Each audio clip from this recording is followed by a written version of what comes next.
ককশিটের box দিয়ে incubator তৈরি করে ফেললাম। তার ভিতরে দিয়ে দিলাম 43 পিস বিজি ডিম।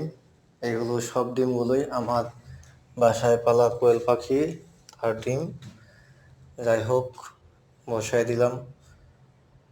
সবাই দোয়া করবেন, দেখি কি হয়। এক সাইডে ক্রস দিছি, এক সাইডে গোল চিহ্ন দিছি, যাতে পাল্টায় দিতে আমার জন্য সহজ হয়, যাতে কোনো বুঝতে অসুবিধা না হয়। তার ভিতরে বাটির ভিতরে সামান্য পরিমাণ পানি দিয়ে দিলাম, যাতে আর্দ্রতাটা প্রথম অবস্থায় ঠিক থাকে।